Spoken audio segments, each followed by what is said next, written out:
Olá pessoal, professor Ítalo Orsini. Nós vamos trabalhar aqui com um aulão voltado para o concurso do Tribunal Superior do Trabalho. Trabalhar mais especificamente com o conteúdo de regimento interno do Tribunal Superior do Trabalho, certo? Já sabemos que a prova será elaborada pela Fundação Carlos Chagas, certo?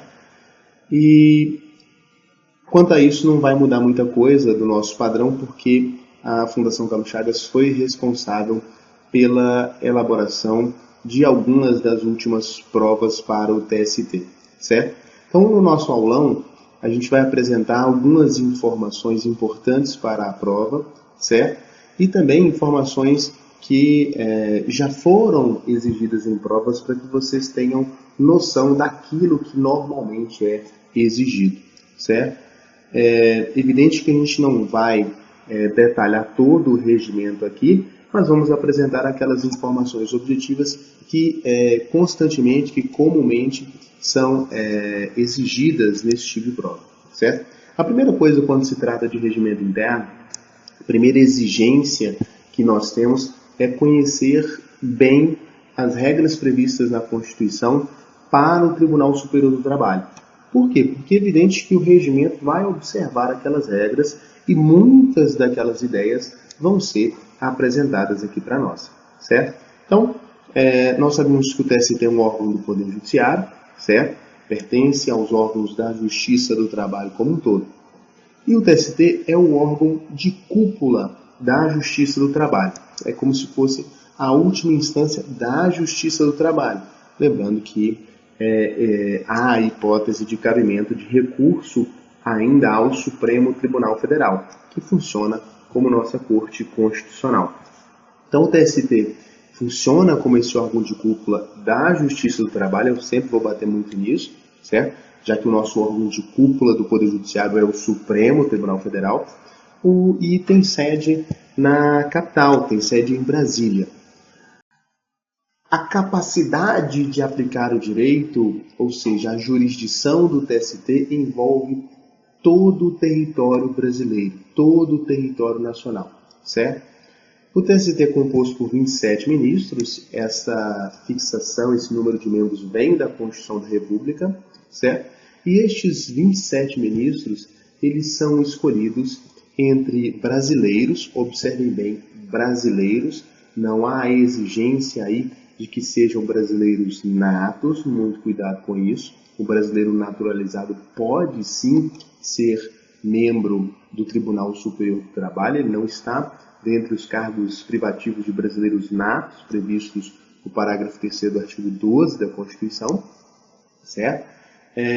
E são escolhidos entre brasileiros entre 35 e 65 anos de idade.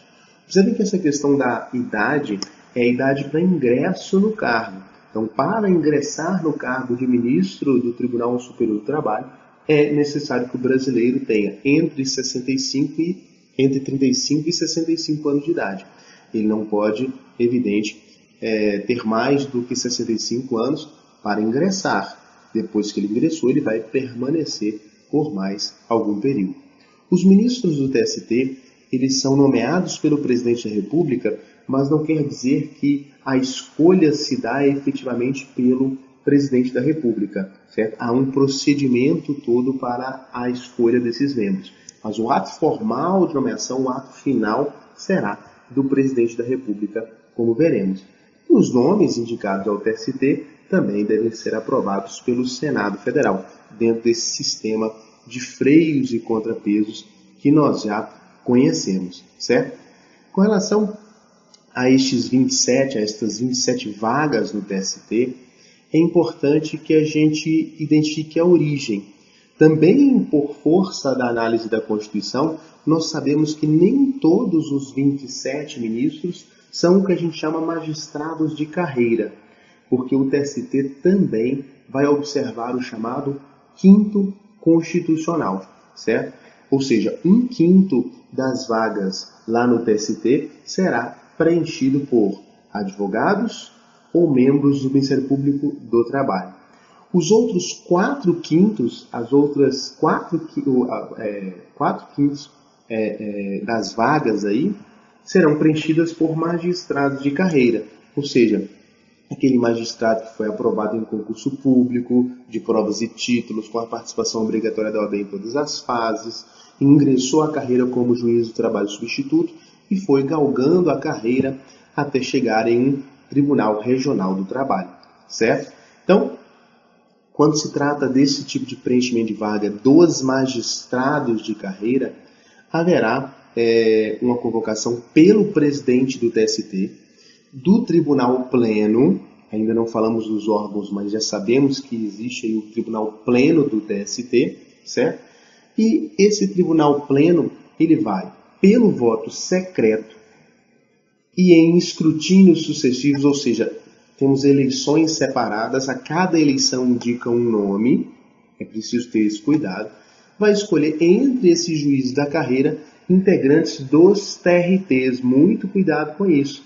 Para a indicação ao TST dos magistrados da carreira, eles são recrutados entre magistrados dos tribunais regionais do trabalho. Então, existem os juízes do trabalho e existem os juízes dos tribunais regionais do trabalho ou desembargadores do trabalho. Então, são esses desembargadores que serão aí convocados para atuar junto ao TST, serão nomeados para o TST. E a partir daí, a escolha, havendo uma vaga, faz-se essa eleição pelo escrutínio secreto, certo? Por voto secreto. E são eleições sucessivas, por quê? Porque é formada ali uma lista tríplice. Essa lista tríplice é encaminhada ao presidente da República para que o presidente da República faça a escolha final. Então, se eu tenho uma lista tríplice, para cada nome dessa lista tríplice eu vou proceder a uma eleição. Então, faço a eleição, quem obtiver a maioria absoluta é o primeiro indicado. Faço uma segunda eleição, o que obtiver a maioria absoluta será o indicado. Faço uma terceira eleição, aquele que obtiver a maioria absoluta de votos é indicado. Formou-se aí a lista tríplice. É importante ressaltar, e isso já foi objeto de prova, que é possível que tenhamos mais de uma vaga a ser preenchida por esse critério de magistrados de carreira, certo? Quando isso acontece, quando nós temos para preenchimento mais de uma vaga, a lista, que até então seria tríplice, será igual a um número de vagas mais 2, certo? Então, se eu tenho 2 vagas, eu vou ter uma lista com 4 nomes. Se eu tenho 3 vagas, eu vou ter uma lista com 5 nomes, porque é o número de vagas acrescidas de 2, certo? Sempre é para que haja uma hipótese de escolha aí pelo presidente da República, ok? Este é o procedimento para a indicação dos membros do TST da magistratura de carreira, certo? Só que isso corresponde corresponde a 4/5 do TST. O restante, ou seja, 1/5 das vagas restantes, será preenchida nos mesmos moldes previstos lá no artigo 94 da Constituição da República.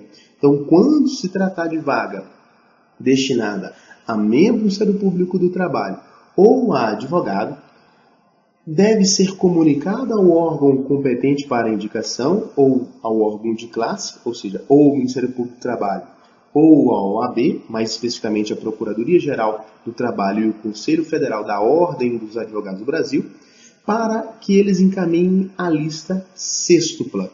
Sabemos que, pelo procedimento, o órgão de classe vai elaborar uma lista sêxtupla e encaminhar ao próprio TST. Caberá ao TST, tendo como base essa lista sêxtupla, reduzir essa lista sêxtupla a uma lista tríplice, escolher entre os 6 nomes então indicados, 3 que serão responsáveis pelo preenchimento da vaga. A escolha dos membros pelo TST, pelo Tribunal Pleno do TST, que vão ser indicados em lista tríplice, ou seja, quando o TST reduz a lista sêxtupla a uma lista tríplice, ele faz uma eleição, certo? Essa eleição também é feita pelo voto secreto e a indicação de cada nome também sai pelo voto da maioria de seus membros, sempre em escrutínio secreto e sucessivo. Fiz um primeiro escrutínio, aquele que obtiver maioria absoluta é o primeiro indicado, até que tenhamos a composição completa da lista tríplice, certo? Falamos da hipótese de haver mais de uma vaga a ser preenchida. Aqui também pode acontecer, certo? Então, quando houver mais de uma vaga lá no TST a ser preenchida por este procedimento quinto constitucional da mesma carreira, certo? Será formada uma lista tríplice para cada uma das listas sêxtuplas. Então, para cada vaga, indica-se 6 nomes e para cada lista sêxtupla eu tenho 3 nomes. Então, é uma lista tríplice para cada vaga, certo? E temos também a hipótese de haver uma eventual indicação de uma lista tríplice única, certo? Ou melhor dizendo, de uma lista sêxtupla única para mais de uma vaga. Então é aquela situação, por exemplo, que a OAB foi oficiada, o Conselho Federal da OAB foi oficiado para indicar em listas sêxtuplas para 2 vagas lá no TST, e a OAB, na verdade, indica apenas uma lista sêxtupla.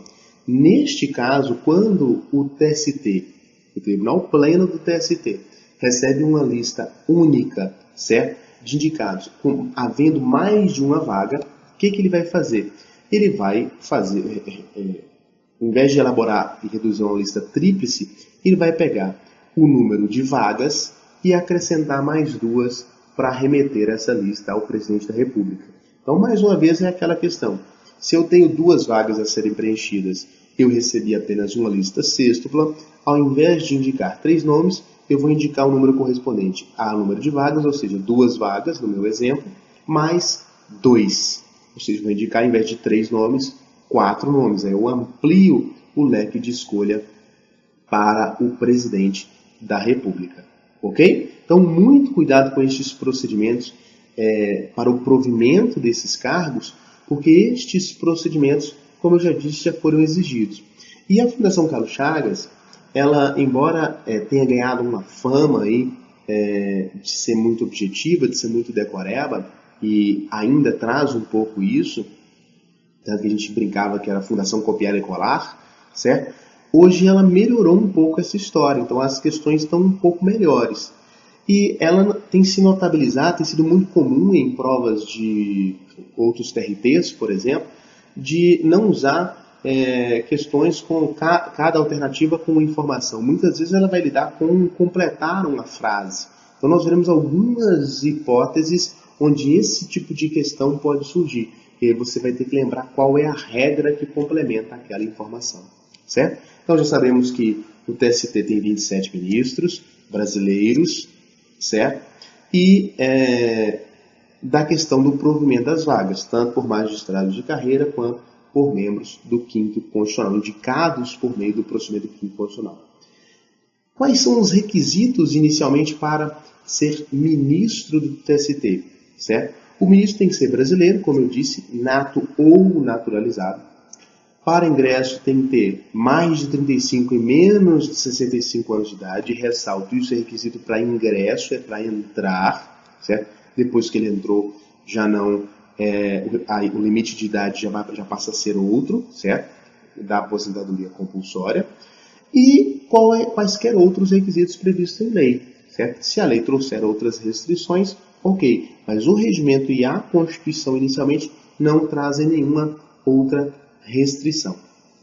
Ok? Há regras no regimento com relação à posse.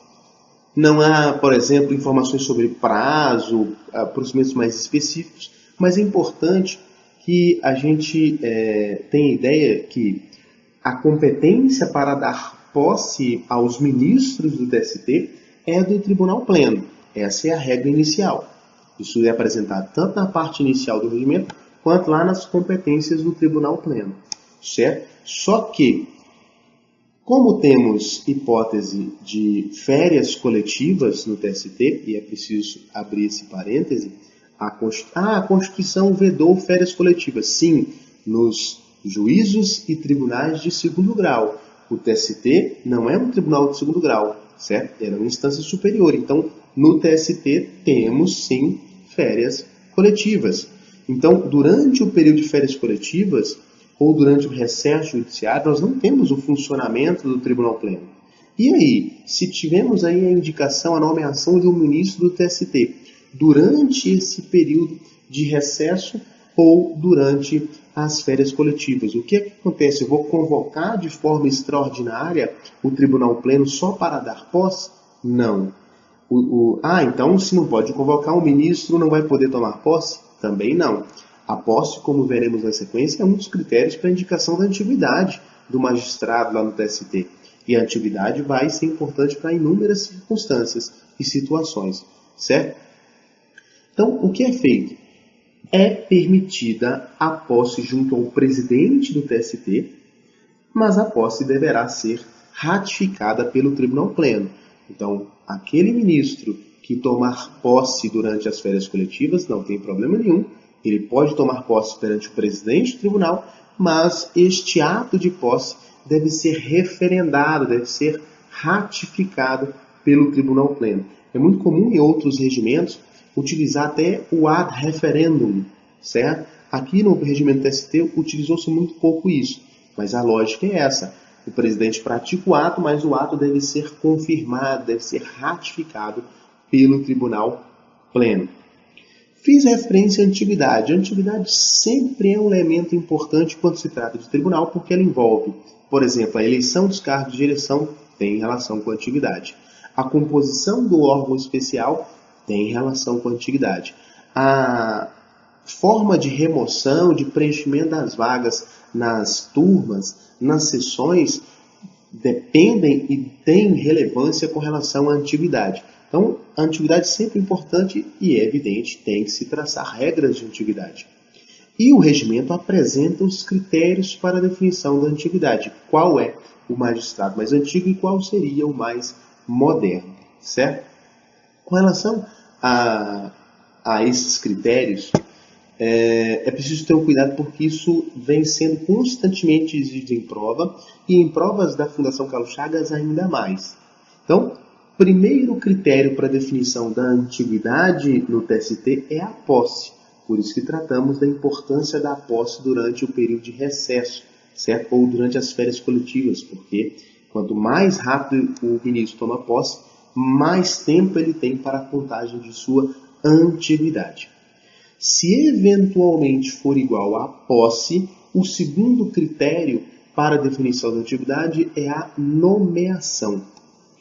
Mas como funcionaria isso? Se você for imaginar e comparar o procedimento para provimento dos cargos da magistratura da carreira e o provimento dos cargos do quinto constitucional, a magistratura da carreira ela preenche muito mais rápido o cargo. Então, a tendência é que a nomeação seja feita primeiro. Então, dá-se uma prioridade, de certa forma, aos magistrados de carreira, já que o procedimento dele tende a ser mais rápido. Então, primeiro critério, posse. Segundo critério, data de nomeação. O terceiro critério, ou seja, em caso de igualdade em posse, igualdade em nomeação, o terceiro critério é pelo tempo de investidura na magistratura do trabalho. Neste caso, é evidente que o magistrado de carreira vai ter mais tempo do que aquele que foi indicado vindo do Ministério Público do Trabalho ou da advocacia, certo? Também uma forma de dar mais prioridade àquele que já tem mais experiência no exercício da magistratura do trabalho, ok? Quarto critério para identificação e designação da antiguidade, tempo de serviço público federal. Observem que o regimento é claro, tempo de serviço público federal. Não é qualquer tempo, não. E em caso de empate, na posse, na nomeação, no tempo de exercício na magistratura do trabalho, no tempo de serviço público federal, o último critério para a definição da antiguidade é a idade. Às vezes é comum o aluno confundir idade com antiguidade. Não confundam isso. O critério é a antiguidade, sendo a idade o último dos critérios para definir a antiguidade. Em caso de empate nos outros critérios, a idade vai definir qual magistrado é o mais antigo, do mais antigo até o mais moderno. Ok? Falei da questão relacionada à antiguidade. Na sequência, vamos falar de férias e licenças, alguns apontamentos sobre férias e licenças. Falamos de férias coletivas e o regimento apresenta e dispõe que os ministros do TST gozarão de férias nos meses de janeiro e julho, de forma prevista em lei. A lei vai definir efetivamente. Sabemos pela Lei Orgânica da Magistratura que os magistrados têm 60 dias de férias como direito. Então, inicialmente, a definição de janeiro e julho como meses a serem objeto de usufruto, para que eles possam usufruir efetivamente desse período, certo? Falei das férias, vou fazer algum apontamento sobre licença, não há tantas questões objetivas sobre licença com relação ao prazo, mas há um ponto muito importante que já foi exigido em prova, que é a questão relacionada à eventual prática de atos judiciais durante o período da licença médica, ou seja, aquele magistrado que pratica, que está de licença médica, ele pode ou não praticar um ato judicial estando de licença, certo? E a regra prevista no regimento é de que, se não houver nenhuma contraindicação médica, o ministro que está licenciado, ele pode sim proferir decisões em processos, desde que ele tenha, antes da licença, pedido vista, ou que já tenha recebido seu visto como relator ou revisor.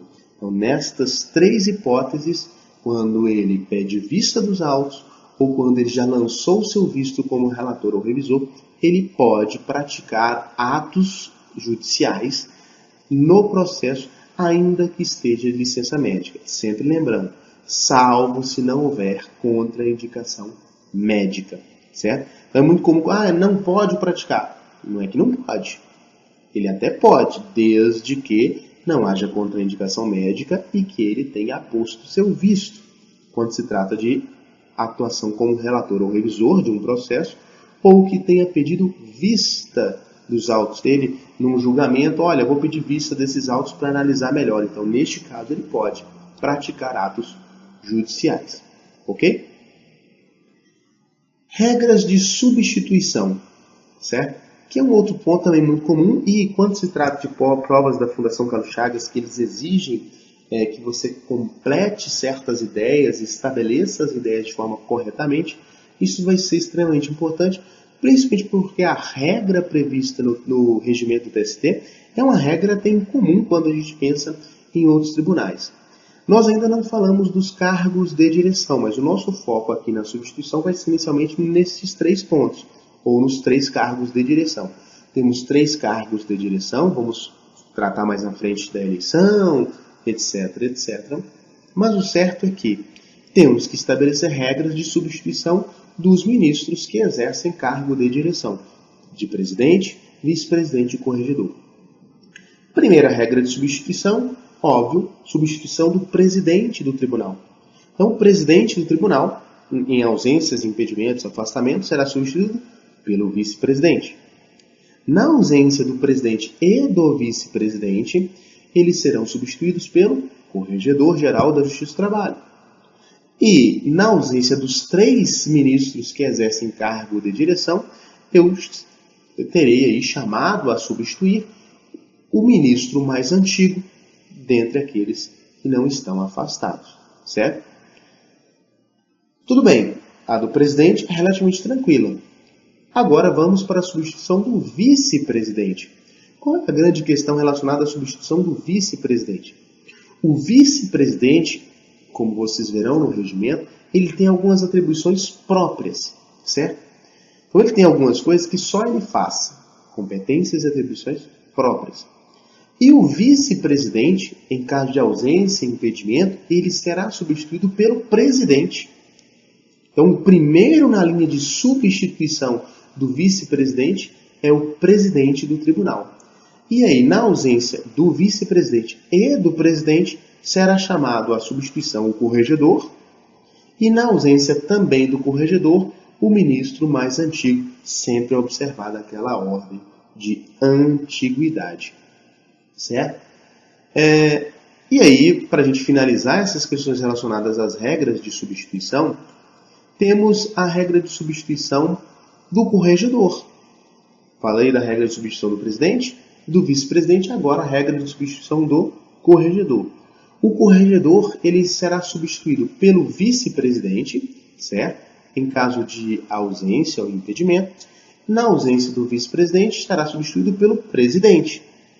Na ausência dos três, o corregedor será substituído pelo ministro mais antigo, sempre observada a ordem de antiguidade. Ok? Falamos de férias, falamos de licença, etc. E essa questão relacionada às férias coletivas trazem pontos importantes, como, por exemplo, a convocação extraordinária do tribunal. Ou seja, convocação fora daquele período de normalidade do tribunal. E durante esse período de férias, o presidente do tribunal ele pode convocar, certo? Sessões extraordinárias para algumas ações que demandem, que requeram urgência. Só que esta convocação extraordinária, ela deve observar um prazo mínimo de antecedência de 48 horas. Então eu não posso convocar assim, amanhã fica convocado. Não, eu convoco hoje e entre hoje. E a data da sessão extraordinária deve haver um período de intermediação, deve mediar este período aí, um mínimo de 48 horas. Sempre destaca essa questão de prazos, todo e qualquer prazo e todo e qualquer quórum sempre cai muito em provas de regimento interno. E este prazo é um prazo em horas, 48 horas. Não são 2 dias, o prazo é de 48 horas. Além desse prazo de 48 horas, temos algumas ações que justificam esta convocação extraordinária. Então, pode haver a convocação extraordinária, observado esse prazo de antecedência mínima de 48 horas para julgamento de ações de dissídio coletivo, para julgamento de mandado de segurança e para também julgamento de ações declaratórias alusivas à greve, certo?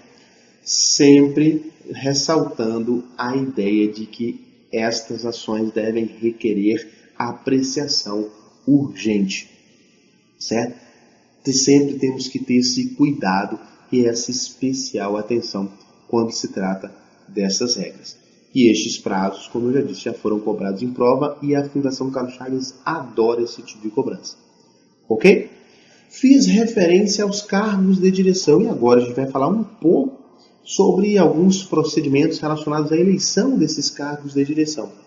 Então são 3 os cargos de direção: presidente, vice-presidente e corregedor da Geral da Justiça do Trabalho, todos eles com atribuições próprias e características próprias, certo? Estes cargos são preenchidos mediante eleição de competência do Tribunal Pleno, certo? E quem vai concorrer a estes cargos são os ministros mais antigos. Mais uma vez, a antiguidade sendo ressaltada e reforçada aí, certo? O número de candidatos a cada cargo corresponde ao número de cargos de direção, certo? Então, se eu tenho 3 cargos de direção, como é o nosso caso, de presidente, vice-presidente e corregedor, para cada cargo eu terei no máximo 3 candidatos. E, como veremos, são feitas eleições sucessivas. Primeiro, vamos eleger o presidente, certo? E para concorrer ao cargo de presidente, eu vou pegar 3 ministros, certo? Observada a antiguidade, observada a elegibilidade, porque pode ser que alguns estejam inelegíveis, certo? Por exemplo, o mandato dos cargos de direção é de 2 anos, mas é vedada, é proibida a reeleição. Então, quem já foi presidente, por exemplo, não pode ser reeleito, ele já é descartado. Então, eu pego a lista de antiguidade, os 3 mais antigos que podem ser eleitos, eles serão candidatos a presidente. Eleito presidente, vou eleger o vice, depois vou eleger o corregedor. É esta a sequência. Ok? O mandato é de 2 anos, proibida a reeleição. A votação se realiza em escrutínio secreto, como vimos as outras eleições. Também é exigido o voto da maioria absoluta dos membros, certo? Quem elege é o Tribunal Pleno, e esta eleição ela vai acontecer 60 dias antes do término do mandato dos antecessores. Então eu tenho hoje 3 ministros exercendo os cargos de presidente, vice-presidente e corregedor. 60 dias antes do término do mandato dos atuais, eu vou eleger os próximos, certo? Não há essa periodicidade como é comum em outros regimentos. A eleição vai acontecer em outubro, em novembro, em março. Aqui não, aqui é 60 dias antes, certo? E os cargos de direção vão tomar posse em uma sessão solene também do Tribunal Pleno. Então, convoca-se uma sessão extraordinária para a eleição, extraordinária do Tribunal Pleno para a eleição, convoca-se uma sessão solene para a posse dos cargos de direção. E uma coisa interessante com relação aos cargos de direção é a questão relacionada à vacância desses cargos, certo? Porque, e é algo muito incomum, quando ocorre a vacância do cargo de presidente do TST, certo? Deve ser feita nova eleição nos próximos 30 dias ou dentro de 30 dias da vacância para todos os 3 cargos. Então, se o presidente faleceu, por exemplo, é como se os 3 tivessem finalizado ou praticamente finalizado o exercício. Eu faço novas eleições para preencher os 3 cargos, certo? Eu observo um prazo de 30 dias. Sempre que for prazo, tem que destacar. Vagou o cargo de presidente, eleição em 30 dias, certo? Quando há esse tipo de circunstância, vagando o cargo de presidente, o vice-presidente conduz o procedimento, ou seja, convoca a sessão extraordinária para a eleição, etc, etc. O vice-presidente conduz tudo. Mas, eleitos os novos cargos de direção e tomando posse, encerrou o mandato dos antecessores, certo? Que é uma coisa muito diferente, muito incomum quando se trata aí de regimentos internos, certo? É uma regra muito específica do regimento interno do TST, a vacância de todos os cargos quando há a vacância do cargo de presidente, certo? Temos também como regra prevista, e é uma regra até comum quando se trata dessas eleições, da possibilidade de votação por carta. Então, quando um ministro do TST estiver impossibilitado de comparecer à sessão para a eleição, ele pode enviar ao presidente uma carta, certo? Na qual ele vai apresentar o seu voto. Esse voto ele tem que estar em um invólucro fechado, certo? E rubricado para garantir que ninguém violou, ninguém alterou aquilo, certo? E vai ser depositado na urna juntamente com os demais votos. Não vai ter a identificação porque o voto é secreto. Então vai ter lá a carta, eles vão abrir a carta, dentro da carta um invólucro fechado, rubricado para mostrar que não houve nenhum tipo de violação. Vai ser depositado na urna, depois abre lá e segue-se a votação normal.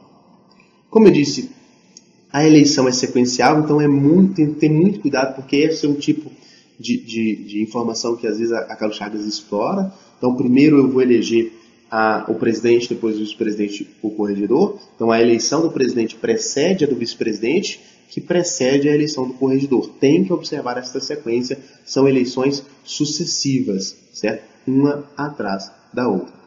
Por força da Lei Complementar 35 de 79, que é a Lei Orgânica da Magistratura Nacional, a LOMAN, quem exerce cargo de direção por 4 anos se torna inelegível até que se esgotem todos os nomes na ordem de atividade. Qual é o cuidado? Mas você não disse que é vedada a reeleição? Sim, é vedada a reeleição para o mesmo cargo. O ministro pode ser corregedor e depois ser eleito presidente. Ele pode ser vice-presidente e depois ser eleito presidente. Pode ser corregedor e depois ser eleito vice-presidente, certo? Não vou citar o exemplo com o presidente sendo eleito primeiro, porque há também uma vedação de que quem é eleito presidente se torna inelegível, independentemente dos 4 anos. Mas para não avançar muito, exercer o cargo de direção por 4 anos, ou seja, 2 cargos diferentes, se torna inelegível até que se esgotem todos os nomes na ordem de antiguidade. Ok? Então, as informações sobre presidente e vice-presidente são muito importantes, mas o destaque especial mesmo, já que o presidente tem muito papel de gestor, tem algumas funções jurisdicionais, mas ele tem muito esse papel de gestor ou de administrador, o foco principal talvez deva se dar mesmo com relação ao vice-presidente, certo? Já que a lista de competências do vice-presidente é uma lista menor, ela deve merecer uma especial atenção porque ela é mais explorada quando se trata de provas, certo? Mas é preciso lembrar que os cargos de direção, em regra, ficam afastados das turmas, não compõem as turmas. E quando se trata do vice-presidente, ele participa das sessões dos órgãos judicantes normalmente, certo? Não participando da turma, já que nenhum dos 3 cargos de direção compõe as turmas, mas ele não concorre na distribuição de processos. Então, na hora de sortear processos, por exemplo, no órgão especial ou nas sessões, vamos falar delas na sequência, não há a possibilidade de distribuição de feitos para o vice-presidente. Ok? Essa primeira parte, ela trabalha muito mais com essa apresentação, cargo de direção, apresentação do tribunal. Ainda não falamos da organização do tribunal, que talvez seja a parte mais relevante, certo? Para conhecer efetivamente. E há uma parte do regimento que é muito explorada em prova, e já foi explorada em outras provas da Fundação Carlos Chagas, que é a questão do funcionamento do tribunal. O Tribunal Superior do Trabalho, ele funciona em sua plenitude ou em sua composição plena, ou ele pode funcionar dividido ou fracionado em órgão especial, seções ou subseções especializadas e também em turmas. Quanto mais você fraciona o órgão, mais acesso você dá, mais possibilidade de julgamento, porque se você pensar nas turmas do TST, as turmas têm um número menor de membros, como veremos, consequentemente há um número maior de turmas, são responsáveis pelo julgamento da maior parte da produção jurisdicional do TST. O maior volume de processos que chega ao TST é definido, é julgado pelas turmas, como os recursos de revista, os agravos de instrumento em recurso de revista e por aí vai, certo? Então, muito cuidado, porque em prova da Fundação Carlos Chagas já colocaram assim: o tribunal pleno funciona em sua composição plena ou fracionado em órgão especial. Não. O TST, o tribunal como um todo, funciona ou em sua composição plena, certo? Ou dividido em órgão especial, seções, subseções especializadas ou turmas, certo? Esse fracionamento é só você imaginar o todo, que é o tribunal pleno, e os fracionamentos. Falando nisso, e a gente vem fazendo referência a alguns deles, mas ainda não apresentamos os órgãos do TST, principalmente aqueles que exercem função ou que podem exercer função jurisdicional. Alguns deles já citamos, como o Tribunal Pleno e o órgão especial, certo? Então, quais são os órgãos do TST? Temos o Tribunal Pleno, que representa a composição total do tribunal, o órgão especial, vamos falar dele mais à frente, a seção especializada em dissídios coletivos, a seção especializada em dissídios individuais, que pode funcionar com uma divisão em 2 subseções. Então, a seção especializada em dissídios individuais, ela tem também a seção especializada, a subseção 1 especializada em dissídios individuais, a subseção 2 de dissídios individuais também, certo? Essas subdivisões. E por fim, as turmas, certo? Então são essa lista desses praticamente 5 aí órgãos do TST. Tribunal Pleno, órgão especial, seção especializada em dissídios coletivos, seção especializada em dissídios individuais que funciona de forma plena ou dividida, e as turmas. É sempre preciso lembrar, e essa regra também decorre da Constituição, que vão funcionar perante o TST a Escola Nacional de Formação e Aperfeiçoamento de Magistrados do Trabalho, a ENAMAT, e também o Conselho Superior da Justiça do Trabalho. Observem que são órgãos que funcionam junto ao TST. Não necessariamente são apresentados como órgãos do TST, são estruturas que têm uma certa autonomia e que vão auxiliar, vão dar apoio aí ao TST. Ok? Com relação aos órgãos, já caminhando quase para a nossa reta final, e é uma parte extremamente relevante, nós temos o Tribunal Pleno, que é composto por todos os ministros da Corte. Eu insiro esse todos porque a regra é óbvia, embora o regimento fale composta pelos ministros da Corte. Agora, eu posso falar claramente que o Tribunal Pleno, em regra, é composto por 27 ministros, que é a composição total do Tribunal. Mas, uma informação importante que é sempre cobrada em prova é o quórum de funcionamento. Todo e qualquer quórum, assim como prazos, são sempre muito explorados em prova. E no caso do Tribunal Pleno, há a exigência de um quórum mínimo de 14 ministros para que haja a sessão. Este quórum é um quórum de presença. Então, se tem 14 presentes, pode ter sessão. Se não tem 14, não tem sessão do Tribunal Pleno. Vocês vão observar, e na sequência isso vai aparecer, com relação ao quórum de presença, que os quórums de presença vão coincidir com a nossa noção de maioria absoluta. Definição correta de maioria absoluta. Primeiro número inteiro superior à metade. Certo? Então, se eu tenho 27 ministros no TST, metade de 27 é 13,5. Maioria absoluta, primeiro número inteiro superior à metade. Se a metade é 13,5, primeiro número inteiro superior à metade, 14. Então, quórum mínimo de funcionamento, maioria absoluta, ou 14. Aqui fixa em 14, mas ela coincide com a maioria absoluta. Isso é para facilitar a memorização. Se você lembra que são 27, o quórum mínimo de presença, 14, que é a maioria absoluta.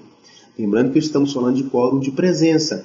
Há outros quórums de deliberação que nós não vamos tratar aqui, certo? O quórum de presença é o nosso principal foco. Temos na sequência o órgão especial. A justificativa para a existência do órgão especial está lá na Constituição da República, no artigo 93, inciso 11, que prevê que naqueles tribunais que tenham número superior a 25 membros, que eles possam criar um órgão especial, constituído por no mínimo 11, no máximo 25 membros, para receber a delegação de atribuições e competências do Tribunal Pleno, e a Constituição ainda impõe que metade das vagas do órgão especial seja preenchida pelo critério de atividade e a outra metade por eleição do Tribunal Pleno. No caso do TST, o TST tem 27. 27 é um número maior que 25, então o TST pode ou não ter o órgão especial. E o regimento optou por criar este órgão especial. O órgão especial do TST ele é composto por 14 membros, sendo que dos 14 membros eu tenho 7 membros mais antigos e 7 membros eleitos. Lembrando que dentre os 7 mais antigos eu tenho presidente, vice-presidente e corregedor-geral do Justiça do Trabalho. Eles são membros natos. Então, o órgão especial tem como integrantes o presidente, o vice-presidente e o corregedor-geral da Justiça do Trabalho, os 7 ministros mais antigos, incluindo, neste caso, os cargos de direção, e 7 ministros eleitos pelo Tribunal Pleno, certo? Lembrando que os ministros que compõem ou que integram o órgão especial também compõem outras seções do Tribunal. Vamos falar das seções e depois das subseções logo na sequência. Órgão especial composto por 14 membros. Quórum mínimo de funcionamento do órgão especial, 8. 14, metade, 7, maioria absoluta, 8. Ó, coincide também. Então, esse critério vai nos ajudar a memorizar. Quórum mínimo de presença para funcionamento do órgão especial, 14. Seção especializada em dissídios coletivos. A seção especializada em dissídios coletivos tem como membros natos presidente, vice-presidente e corregedor, e mais 6 ministros. Então, são os 3 cargos de direção, mais 6 ministros compondo a seção especializada em dissídios coletivos. Consequentemente, eu tenho 9 ministros compondo a SDC, certo? E quando se trata da SDC, mais uma vez temos aquela ideia do quórum de presença. São 9, metade de 9, 4,5, quórum mínimo de funcionamento da seção de dissídios coletivos, 5, que corresponde à maioria absoluta. Seção especializada em dissídios individuais, certo? No caso da seção especializada em dissídios individuais, ela também é composta, ou também tem como membros natos, os 3 cargos de direção. Ela totaliza 21 membros, e dentre estes 21, os 3 cargos de direção. Então, são 3 cargos de direção, presidente, vice-presidente e corregedor, mais 18 ministros. E ela vai funcionar em sua composição plena, ou seja, com os 21 ministros reunidos, ou dividida em 2 subseções para julgamento de processos de sua competência. O quórum mínimo para funcionamento da sessão de dissídios especializada em dissídios individuais, em sua composição plena, se você pensa, 21 é o total, maioria absoluta de 21, metade de 21 é 20,5, 10,5, melhor dizendo, quórum de presença, 11, é o mínimo para funcionamento da sessão especializada em dissídios individuais em sua composição plena. Mas, como dissemos, existem as 2 subseções, a subseção 1 e a subseção 2 em dissídios individuais. A subseção 1, especializada em dissídios individuais, ela tem 14 ministros. E dentre os 14 ministros eu tenho também os 3 cargos de direção. Então é presidente, vice-presidente e corregedor, mais 11 ministros. Sendo que esses 11 ministros serão escolhidos preferencialmente entre os presidentes de turma, certo? E no caso da subseção 1, o quórum de presença mínimo vai ser 8 ministros. É só a gente recorrer mais uma vez ao nosso cálculo. São 14 membros, maioria absoluta, metade mais 1, metade 7 mais 1, 8, quórum de presença 8, certo? Muito importante ter esse cuidado, ter essa atenção. Com relação à subseção 2, ela vai ter um número menor de membros, certo? Esta subseção ela vai ser composta também pelo presidente, pelo vice-presidente e pelo corregedor, observem que são membros natos desses órgãos, e mais 7 ministros. Então, a subseção 2, especializada em dissídios individuais, ela vai ter 10 membros no total. Maioria absoluta de 10, 6. Metade 5, mais 1, 6 membros, quórum mínimo de funcionamento para a subseção 2, certo? Informações objetivas já exigidas em prova, certo? Essenciais que vocês guardam.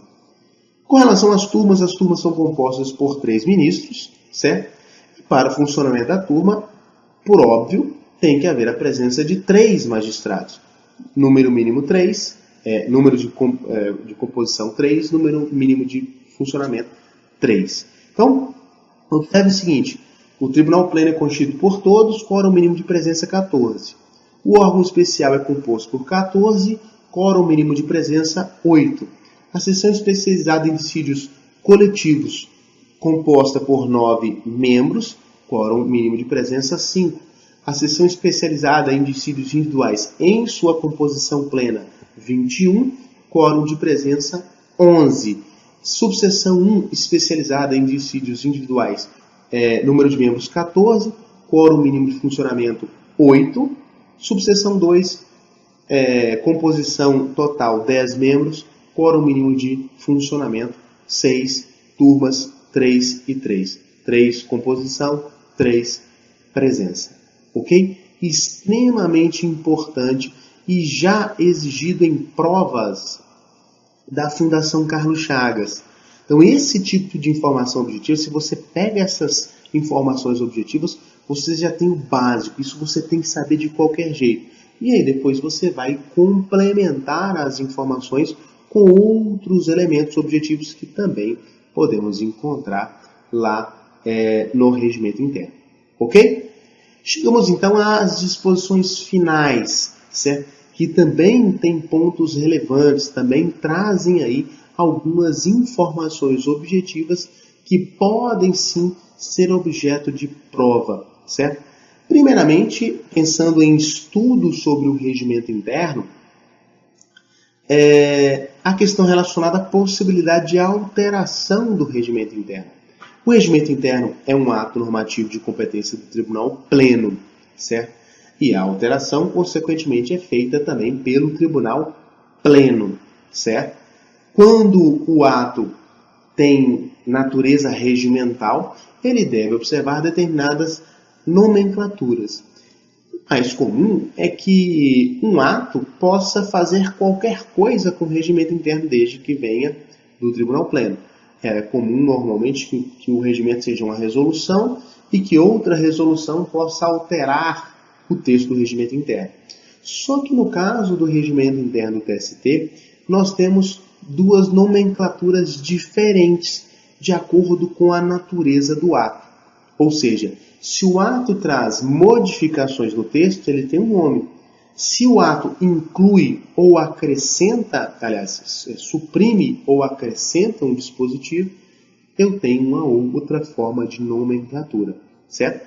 E isso já foi exigido em prova. Então eles colocam lá, foi feito este procedimento para isso.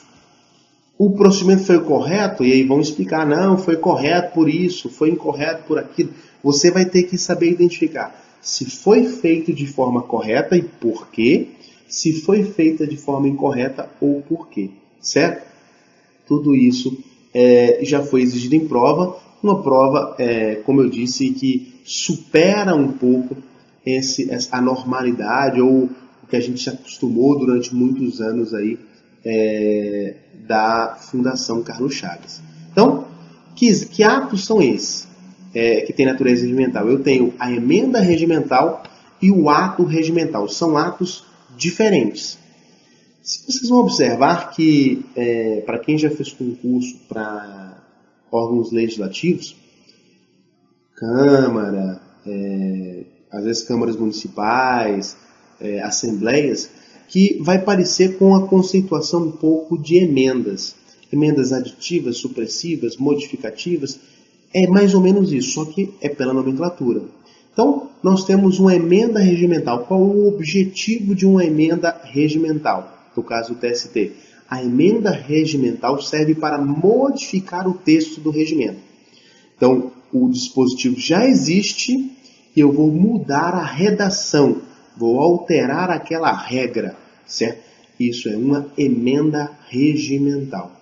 Agora, se eu quero incluir um texto, incluir um artigo, um inciso, um parágrafo, ou suprimir um inciso, um artigo, um parágrafo, já não vai me servir uma emenda regimental. Para incluir ou suprimir elementos do regimento, eu dependo de um ato regimental. Então, já foi cobrado em prova da Fundação Carlos Chagas assim: foi aprovado uma emenda regimental acrescentando dispositivo no regimento interno do TST. O ato foi correto ou incorreto? Aí vai estar lá, correto por isso, incorreto por aquilo. Você tem que saber que foi incorreto, porque o ato deveria ter a forma de ato regimental e não de emenda. Porque a emenda não inclui ou suprime, não acrescenta ou suprime dispositivo. A emenda é apenas para introduzir modificações no texto do regimento interno. Ok? Então, muito cuidado com essas conceituações que são muito importantes. Outra questão muito parecida e que também foi exigida em prova e está relacionada a essas conceituações de atos internos do tribunal é a questão relacionada às resoluções, certo? Também as resoluções ganham nomenclaturas próprias. Então, o regimento estabelece que os atos de competência do tribunal, sejam eles normativos ou individuais, eles vão ser denominados de resoluções administrativas ou simplesmente de resoluções. É evidente que a resolução administrativa vai tratar de assuntos que não podem ser tratados por uma mera resolução. Então, é indispensável, é essencial que a gente saiba o que deve ser tratado por meio de resolução administrativa e o que pode ser tratado por meio de simplesmente de resoluções. Ok? Então, resolução administrativa. Que tipo de ato normativo se enquadra no conceito, na classificação, na qualificação como resolução administrativa? Então, atos que apresentem ou que se enquadrem como regulamentações de pessoal, seja magistrados ou servidores, atos que envolvem a organização e a administração dos órgãos da Justiça do Trabalho, atos que implicam em funcionamento e atribuições das unidades do tribunal e de seus servidores.